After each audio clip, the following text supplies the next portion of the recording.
Assalamualaikum warahmatullahi wabarakatuh.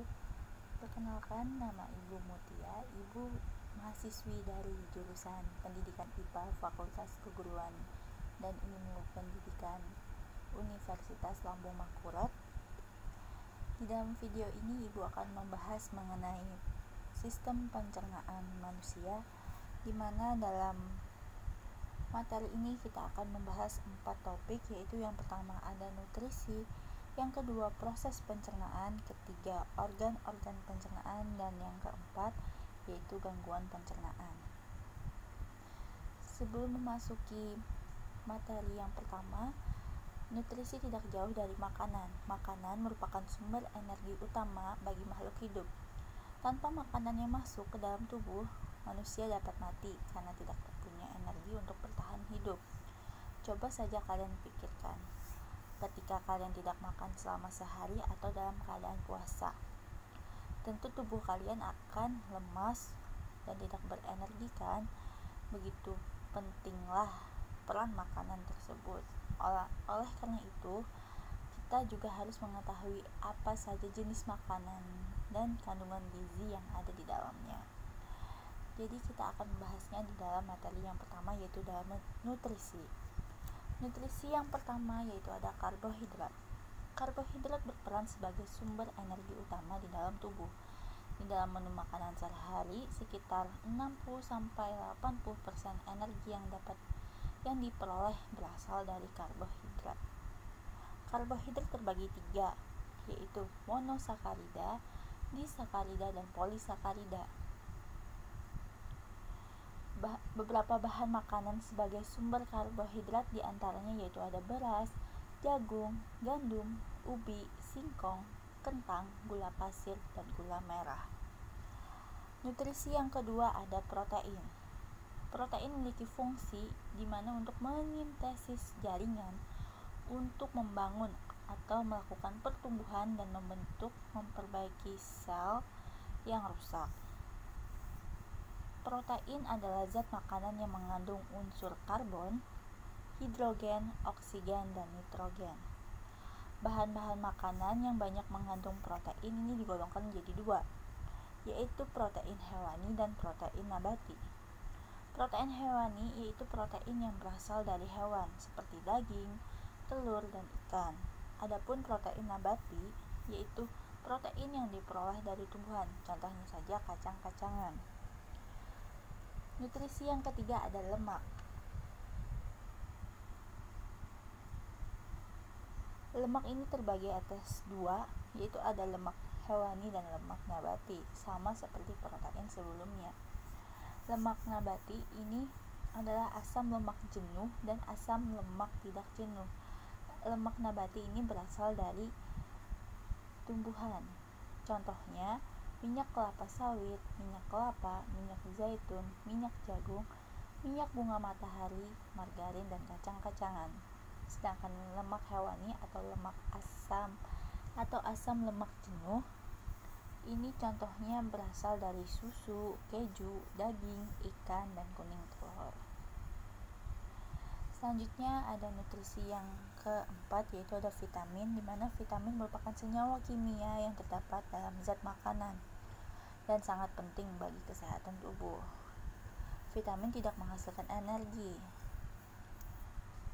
Vitamin pun digolongkan menjadi 2, yaitu vitamin yang larut di dalam air dan vitamin yang larut di dalam lemak.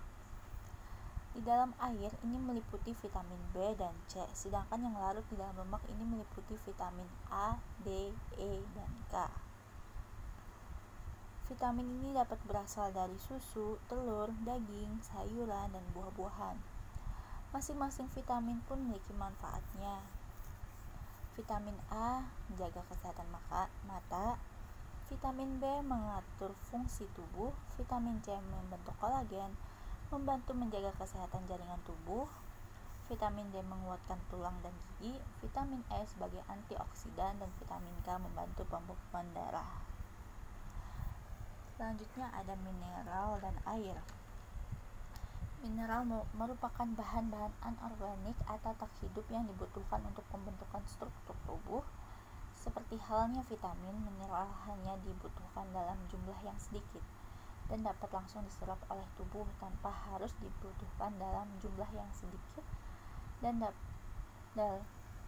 tanpa harus melalui proses pencernaan. Mineral ini terbagi dua, yaitu ada makroelemen dan mikroelemen. Di mana ada makro ini merupakan unsur yang dibutuhkan dalam jumlah besar. Contohnya yaitu natrium, kalium, kalsium, fosfor, magnesium, klor, dan belerang.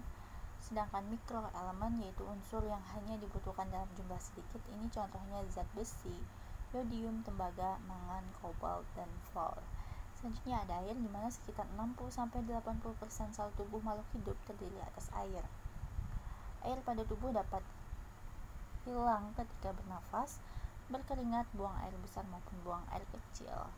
Kegunaan air bagi tubuh adalah sebagai pembentuk sel dan cairan tubuh, pengatur suhu tubuh, pelarut zat-zat gizi lain, dan membantu proses pencernaan makanan, pelumas dan bantalan, media transportasi, serta media pengeluaran sisa metabolisme. Pada proses pencernaan makanan ini terbagi atas dua, yaitu pencernaan mekanis dan pencernaan kimiawi. Seperti namanya, pencernaan mekanis ini terjadi ketika makanan dikunyah, dicampur, dan diremas. Pencernaan mekanis ini salah satu contohnya yaitu terjadi di dalam mulut, di mana di dalam mulut kita pada saat makanan itu dilakukan atau dihancurkan oleh gigi. Sedangkan pada pencernaan kimiawi tentunya adanya terjadi reaksi kimia, di mana menguraikan molekul besar menjadi molekul yang lebih kecil. Pencernaan kimiawi pada proses pencernaan biasanya dilakukan dan dibantu oleh enzim-enzim pencernaan, seperti enzim amilase atau pitialin pada mulut. Lanjut kita ke organ dan proses pencernaan makanan. Organ pencernaan yang pertama yaitu ada mulut. Seperti yang pada gambar, di dalam mulut ini kita terdapat lidah, gigi, dan kelenjar ludah atau air liur. Lidah ini berperan sebagai alat pengecap, selain itu juga membantu bersuara untuk menelan makanan dan melematkan bahan makanan dalam rongga mulut. Selanjutnya ada gigi. Gigi berfungsi sebagai alat pencernaan mekanik. Gigi dibedakan terdiri atas yaitu gigi seri yang dimana berfungsi untuk memotong dan menggigit. Gigi taring berfungsi untuk merobek makanan yang kita makan. Gigi geraham depan dan belakang berfungsi untuk mengunyah atau menggiling makanan. Selanjutnya ada kelenjar ludah. Kelenjar ludah berperan dalam mengekskresikan air liur yang mengandung enzim pitialin atau amilase.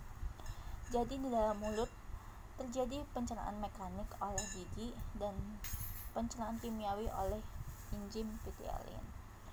Organ yang kedua ada kerongkongan atau esofagus,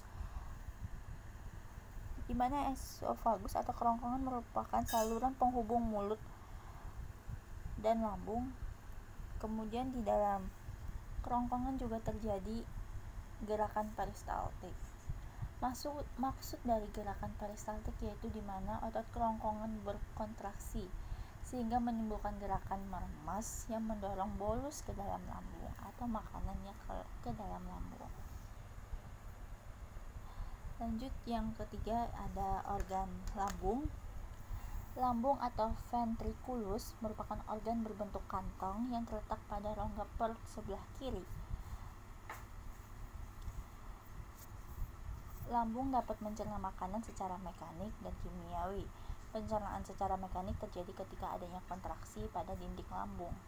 Sementara pencernaan kimiawi ini diperankan oleh enzim HCl atau asam klorida yang berperan dalam mengasamkan semua makanan. Kemudian enzim renin yang berfungsi menggumpalkan kasein atau protein susu dan air susu, dan enzim pepsin atau lipase berfungsi mengubah lemak menjadi gliserol dan asam lemak. Organ selanjutnya yaitu usus halus. Usus halus merupakan saluran berkelok-kelok yang panjangnya sekitar 6-8 meter dengan lebar 2,5 cm dengan banyak lipatan yang disebut villi atau jonjot usus. Pencernaan kimiawi pada usus halus ini diperankan oleh enzim. Fungsi usus halus yaitu untuk penyerapan sari-sari makanan. Usus halus ini terbagi atas 3 bagian, di mana ada duodenum atau usus 12 jari, panjangnya kurang lebih 25 cm. Ada jejunum atau usus kosong, panjang kurang lebih 7 meter. Dan yang terakhir ada ileum atau usus penyerapan, panjang sekitar 1 meter. Organ selanjutnya ada usus besar. Usus besar terdiri atas 2 bagian, yaitu usus tebal atau kolon dan poros usus atau rektum. Fungsi dari usus besar yaitu penyerapan air dan pembusukan sisa makanan, di mana di dalam koloni terdapat bakteri pembusuk Escherichia coli yang bermanfaat dalam membantu membusukkan sisa makanan. Bakteri coli juga membantu pembentukan vitamin K dan vitamin B12. Selain itu, bakteri coli dapat menghambat pertumbuhan bakteri penyebab penyakit. Itu organ-organ pencernaan pada manusia.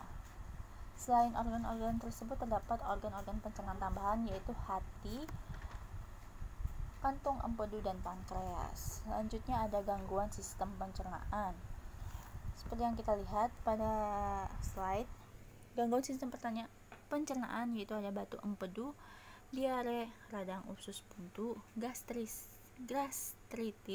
sembelit, dan ambien. Selain dari 6 penyakit ini, terdapat juga obesitas, karies gigi, hepatitis,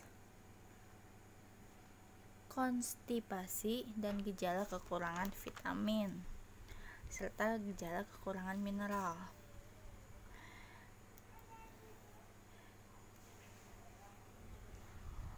Itu saja materi yang dapat Ibu sampaikan pada video ini.